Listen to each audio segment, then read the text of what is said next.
the heads of states who are at the BRICS summit today. Also on the telecast with me, like I said, is Mr. Vijay Kranti. Thank you for joining me on the telecast. Vijay Kranti, what are the key takeaways with this BRICS summit and Prime Minister Narendra Modi once again visiting Russia just in a span of about a couple of months and meeting President Putin? Alongside, there are bilaterals taking place between Xi Jinping and the Prime Minister. There are bilaterals that are expected between the Iranian President and the Prime Minister.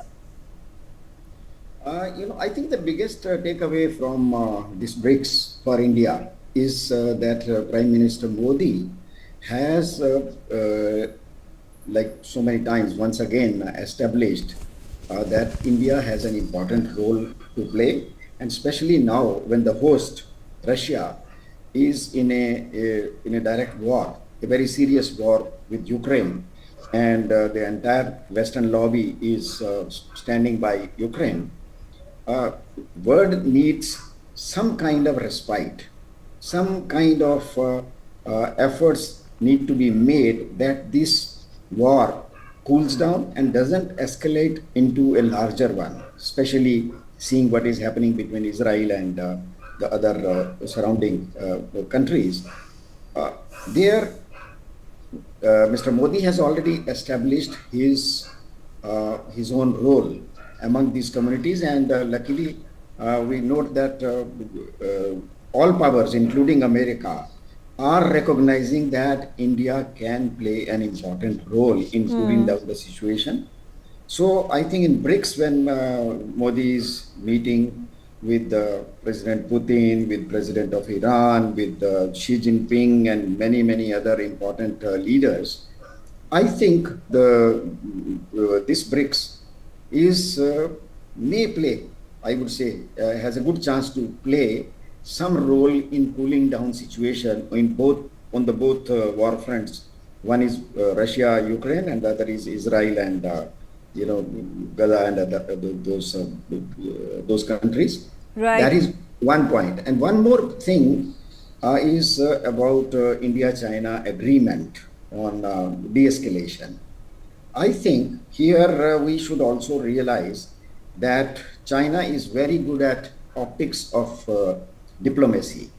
We have seen that earlier when things went wrong in 2017 in Doklam. At that time, again, there was a BRICS meeting coming up, and it was just before the BRICS meeting that China agreed to de-escalate. Again, in 2022, in Ladakh, the previous understanding happened also just before the summit of BRICS.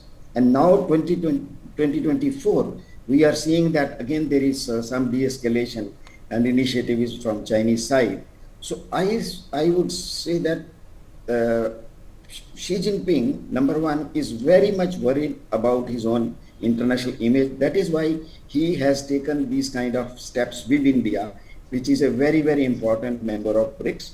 And secondly, I think now Xi Jinping, it is time he should have realized that number one, BRICS is one of the biggest non-US international forum, and he cannot present himself as a rogue or as a bully.